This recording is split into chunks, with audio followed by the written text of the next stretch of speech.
First up, we got the wall ankle mobilization drill. Now for this one, start with your foot touching the wall. The objective is to keep the heel down. You're going to drive your knee in and lightly touch the wall. If that's easy, what you're going to do is back your foot up a little bit. And you're going to continue backing your foot up until you find that right stretch where keeping your heel down, you can still make light contact with that wall. That looks like a good point there. And from that position, you're going to dip in and out 8 to 10 times.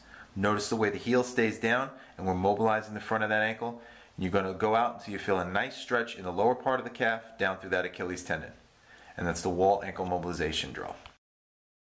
Next up, we've got a drill called the wall slide. Now here, as you're about to see, we have Nicole positioned on a wall, and she's leaning against the wall with her head, upper back, arms, as well as her tailbone and most of her lower back touching the wall as well. Now the objective with this drill is to keep as much of her back in contact with the wall, including the arms, as she slides them up and down the wall. Now what this does, it requires a lot of flexibility through the pecs as well as the lats, and it really helps to strengthen the scapular stabilizers of the upper back that go notoriously underworked in most young athletes. And strengthening this area can help in terms of warding off shoulder injuries. Notice the nice controlled pace and the way she keeps everything in contact with that wall. Excellent range of motion, and that's the wall slide. Another exercise that you can throw in to help with a forward head posture, which is something else you may have revealed when doing the wall slide test, it's called a chin tuck. And this is just a great drill to do in general. And what we're going to do with this one is we're going to position everything leaning against the wall. I want you to start with your back totally in contact with the wall and with your chin above horizontal. All you're going to do is tuck that chin back, drop your shoulders downward, and press into the wall for 3 to 5 seconds. Back up, chin above horizontal, and retract, bring that chin straight back into the wall. Try not to let the traps jump up.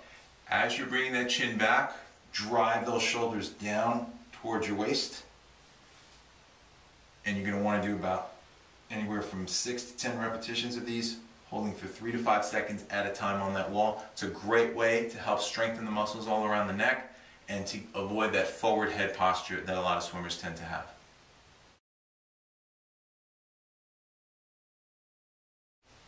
Okay, so for the power-off press, you can either use a cable station like I'm using here, or you can also use a band that's hooked up to something sturdy that's not going to move.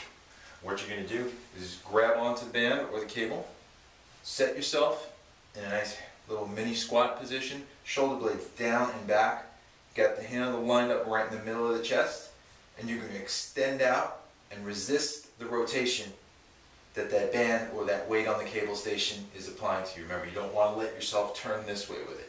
You bring the hands right in line with the sternum, shoulders down and back, and press it up. And that's the power-off press. Next up is a great drill to help train deceleration strength as well as ward off knee injuries, and it's called the triple lunge. As you can see, Nicole begins with a forward lunge, and then with the same leg she strides into a side lunge and then a reverse. And then I'm going to have her alternate legs here to keep the fatigue more manageable. Now the key with this drill is really making sure that you have the proper alignment on each of the 3 lunges. For the forward lunge, you want to make sure that you drop that back knee straight down and not allow the knee to shoot too far forward. For the side lunge, you want to make sure the knee lines up over the toes and you sit back into the hips. And on the reverse lunge, you want to make sure you take a nice big stride and yet still maintain that upright torso so that you get that nice stretch on that back hip flexor. And that's the triple lunge.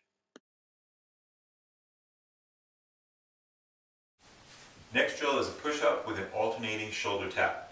Now the reason that we're tapping the shoulders is so that we can work on core stability and shoulder stability while cutting down on the number of push-ups that you're doing.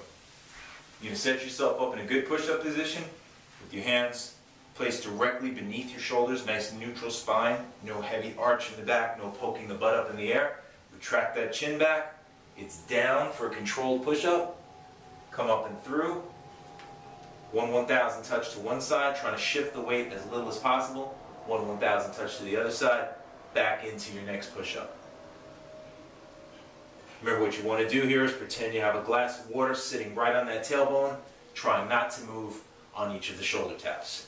And we're cutting down on the number of push-ups that you're going to do here because this one eats up the upper body and the core in a hurry. And that's the push-up with alternating shoulder tap.